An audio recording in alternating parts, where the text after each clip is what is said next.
Suge was one of us. He wasn't no CEO. He wasn't no tie behind no desk. He was a thug just like everybody else. He took gangsterism to a different level. He got a tattoo on his face, homie. That's the first time, like before Lil Wayne and all that. That's the first time I seen with like tattoo on his eyes.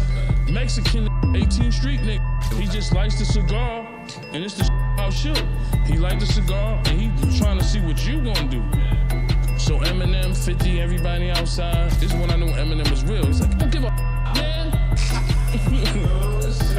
This is when I knew, I'm like, damn, Eminem is a real 50 outside, what's up? One night involving 18th Street and rival gangs, March 15th this year. At 6 p.m., 5 men shot on Hillcrest. 30 minutes later, a man is shot 3 times. When you think of Eminem, the first thing that comes to mind isn't the gangster lifestyle. He never claimed a set, never built his career on that image, and never pretended to be something he wasn't. But one thing about Eminem, when it comes to defending himself, he's always front and center, ready to stand his ground. So when a notorious figure like Suge Knight thought he could intimidate him, he quickly learned that Eminem wasn't just some small fish in the pond. Suge Knight isn't just any guy. His reputation precedes him. Known for being ruthless, intimidating, and a straight-up bully, he was used to getting his way. But this time, things didn't go as planned. Suge Knight is a mythical figure. The controversial CEO of Death Row Records. The most feared figure in all of hip-hop. His size was intimidating. Knight had been on probation for a 1992 on 2 aspiring. Suge Knight built an empire on fear, and most people knew better than to cross him. But Eminem wasn't like most people. Sure, he never claimed to be a street dude, but he had something just as powerful, Slim Shady. That alter ego was a whole different beast, reckless, dark, violent, and completely unpredictable. A pill-popping, controversy-loving menace who bowed to no one. Eminem introduced the world to Slim Shady in 1999 with the Slim Shady LP, making his presence known through the breakout single My Name Is. Then, in 2000, he doubled down with The Real Slim Shady from the Marshall Mathers LP. By then, Slim Shady had evolved into something even bigger, an alter ego who had tasted fame and wasn't afraid to burn bridges, call people out, and make enemies along the way. He didn't just take shots at the media and critics, he went straight for the jugular. In The Real Slim Shady, he made it clear he wasn't going anywhere. The song opens with the line, "Y'all act like you never seen a white person before." A direct shot at an industry that seemed fixated on his race rather than his talent. And then there were the celebrities who felt the wrath of Slim Shady. One of the most memorable targets, Will Smith. Eminem took a direct shot with the now iconic line, "Will Smith don't gotta cuss in his raps to sell records." Well, I do, so fuck-co him and fuck-so you too. It was classic Slim Shady, bold, unapologetic, and always ready to stir the pot.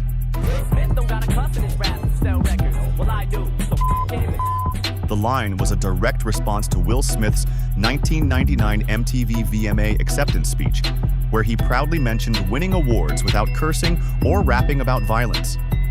Eminem took that as a subtle jab, and, true to form, he fired back. Then there was Christina Aguilera. At first, she had playfully mentioned in interviews that she thought Eminem was cute. But later, during an MTV segment, she made a comment about his personal life, specifically pointing out that he was married to the same woman he rapped about killing in his songs. I heard he's married now. Eminem? Yeah, totally. The girl that he talked about killing on his record, actually. And I was like, no, you didn't just say that, you little... Eminem was never one to let a slight go unanswered. So he threw Christina into the fire, along with Carson Daly and Fred Durst, rapping about how they were arguing over who she gave head to first. By the time Suge Knight tried to intimidate him, Eminem had already been through the ringer, battling the industry, the media, and half of Hollywood. He had developed thick skin, a sharper tongue, and if anything, he thrived on controversy. He wasn't the type to back down just because someone had a scary reputation. So when Suge Knight rolled up on Eminem with over 30 Mexican gang members, M wasn't about to fold. He stood his ground, ready for whatever. It all traced back to Dr. Dre leaving Death Row Records. When Dre signed Eminem and later brought 50 Cent into the fold, the tension with Suge Knight only grew. Suge already had bad blood with Dre, so when Eminem and 50 started making serious waves in the industry, they inherited Dre's beef with him. And Suge, being Suge, wasn't about to let it slide. He tried messing with them on multiple occasions. One infamous example, when 50 Cent was filming the In Da Club music video. Out of nowhere, someone shouted, "Suge Knight is here." That single sentence sent the entire set into chaos. Suge had shown up with about 30 men, reportedly members of a Mexican gang, ready to make his presence felt. This is why I always respected Eminem, 50, and that was with us. So Suge came, he had some Mexican. We from New York. You ain't never seen a nigga with a tattoo on his forehead. He just likes the cigar, and it's the about Suge. He liked the cigar, and he was trying to see what you gonna do. So Eminem, 50, everybody outside. It was classic Suge Knight, rolling up with a squad, trying to intimidate everyone on set. That was his playbook: show up unannounced, flex his influence, and remind the industry that he was still a force to be reckoned with. But here's the wild part. The gang Suge brought with him to intimidate Eminem. And the In Da Club set wasn't just any crew. It was none other than the 18th Street Gang. These weren't small-time hustlers.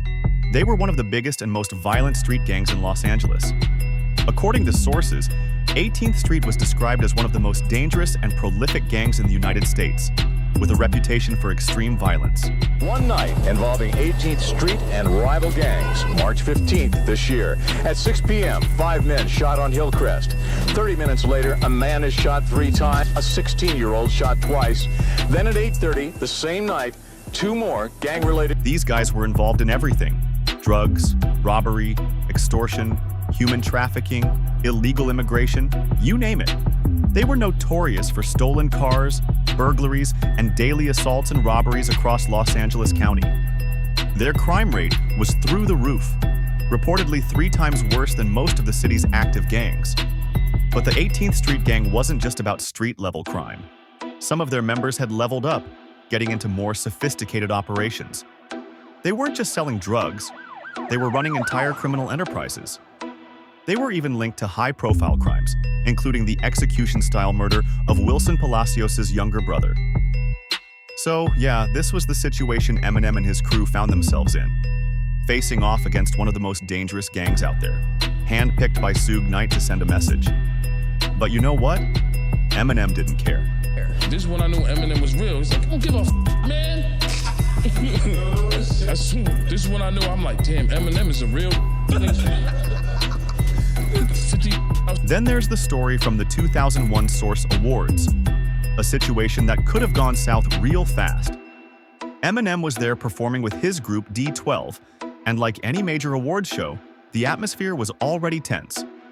Normally, artists were allowed to have their bodyguards close by at these events, but for some reason, the rules that night required security to sit separately from the artists. That left M in a vulnerable position, a fact that Sugo and his crew were quick to exploit. The way they had it set up, the bodyguards could not sit with their artists. You had to sit off to the side. According to Eminem's former bodyguard, Big Naz, things got sketchy fast. M suddenly found himself surrounded by a group of intimidating guys, all wearing red shirts, a clear signal that they were affiliated with the Bloods, the gang Suge Knight was known to have ties to. Big Naz quickly sensed something was off and sprinted across the venue to get to Eminem. He later said it was obvious that these guys had been sent by Suge. And it was cut off, and that's what you see. And all these guys in red shirts surrounded him. And I'm looking at M's face, and I'm looking at these guys. You see all these guys talking about Death Row, motherfucker, Death Row. Death Row, motherfucker, Death Row. So by this time, I cut in. I step in front of him, I push the guys back. Well, yo, what's going on here, man? I was like, Death Row, what's got to do with him?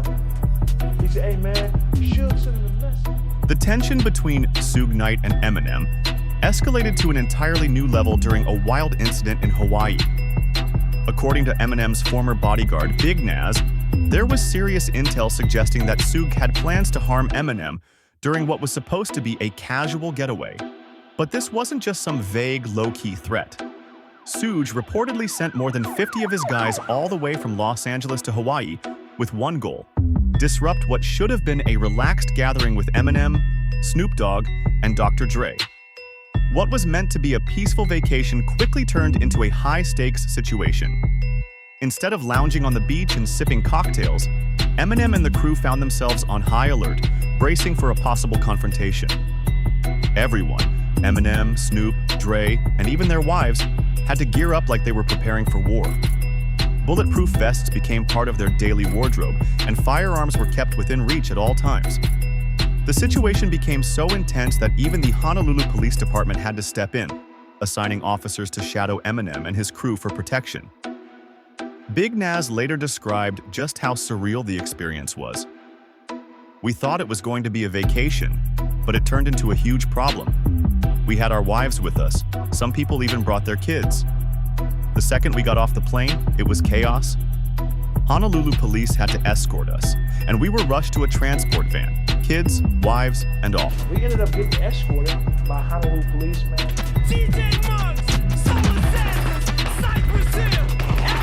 But beyond his alter ego, Eminem had another form of protection that most people don't know about: the Samoan gangs.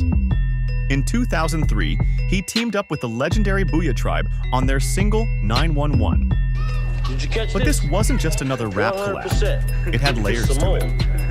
Booyah Tribe wasn't just a hip-hop group. They had deep ties to the powerful Samoan gangs of Los Angeles. We all got some gangster shit coming this Saturday, man.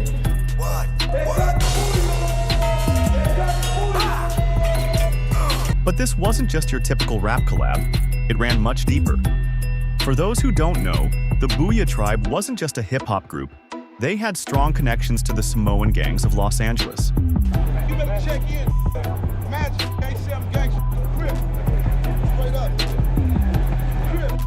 Straight up. Crip.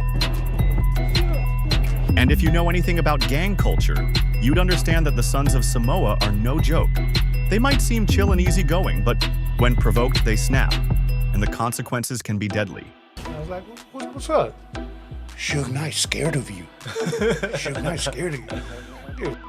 And then everyone I talked to, they were, man, is Suge really this, really that? I was like, but I'm Samoan, man. I don't give a I don't care. You King Kong, you Godzilla, you gonna get your ass. Back in 2020, Booyah Tribe's nephew, Monster Ganja, revealed that his uncles weren't just rappers. They were also working as security for Eminem back in the day. And didn't they do security for Eminem a little bit when M used to come out to the West Coast? Is that correct? Yeah. Turns out Slim Shady was being extorted by the Los Angeles Crips. This kind of extortion even has a name: checking in. Essentially, when a rapper or celebrity visits a city, especially one with a strong gang presence like Los Angeles, they're often expected to check in with local gangs or street bosses. Refusing to do so usually comes with consequences, the kind no one wants to face. Eminem was getting extorted by some Crips. Meaning that they're saying you can't come out here unless you pay us or... But the Booyah Tribe came through for Eminem. They stepped in, handled the situation, and made sure he was protected. In return, they landed a feature on 911. What kind of weapons do the gangs use? Your gang, for example? 38, 22, 357, 9, AK. It's pretty heavy sort of... So, if Suge Knight had ever laid a hand on Eminem, it's highly likely he would have faced serious consequences. Thanks to Eminem's connection to the Samoan gang, a group even Suge was known to tread carefully around, messing with M wasn't a risk worth taking. Did you catch this? 100%. Samoan. Lift up the shirt, bro. Lift up your shirt. Lift up your shirt. Show your tap. Look at that. Samoan. Suge Knight had every reason to be cautious when it came to the Samoans. As we mentioned earlier, these guys weren't playing around. They were one of the most serious and dangerous gangs out there. The Sons of Samoa, SOS, gang, first emerged in the mid-1980s in Long Beach, California. But over time, their influence spread far beyond that. By the 1990s, they had expanded to Hawaii and key areas across California, including the Bay Area cities of San Jose, Oakland, and Hayward. Incidentally, these were the same places where members of the Sionu family lived, further solidifying their deep connections and influence in the region. Law enforcement in Washington state had plenty to say about SOS and their reputation. They were notorious for using intimidation tactics to get what they wanted, with extortion being a common move. They weren't just about muscle, though. Drug rip-offs were part of their playbook, and when things escalated, they weren't afraid to commit homicide. Well, I won't hesitate to shoot anyone. You won't? No, I wouldn't hesitate to shoot anyone if they come and mess with me. These guys weren't the type to back down from a fight. They'd throw hands with just about any gang that crossed their path, but their most common rivals were the Tongan Crips, adding even more tension to the streets. When it came to their image, the SOS gang used distinct symbols to represent themselves. One of their most recognizable signs was the Seattle Mariners logo, which they often wore on hats or clothing. They also had unique hand signals to show affiliation. These weren't just for show. In gang-heavy areas, every sign and symbol carried weight, sending a clear message about who they were and what they stood for. Long Beach detective Norm Sorensen, who spoke to the Los Angeles Times in 1990, described the Sons of Samoa as an incredibly tough and unpredictable group, especially when drinking or under the influence of drugs. Their tolerance for conflict was non-existent. If someone so much as looked at them the wrong way, a fight was almost guaranteed to break out. Sorensen put it bluntly. They were the kind of gang that would fight at the drop of a hat, and that unpredictability made them even more dangerous. Their violent reputation wasn't just talk. Stories of their willingness to brawl and use extreme force spread quickly, earning them both respect and fear on the streets. Whether it was through intimidation, enforcing their dominance, or straight-up brawling with rivals, SOS had a no-nonsense approach to handling business. They made it clear to everyone they weren't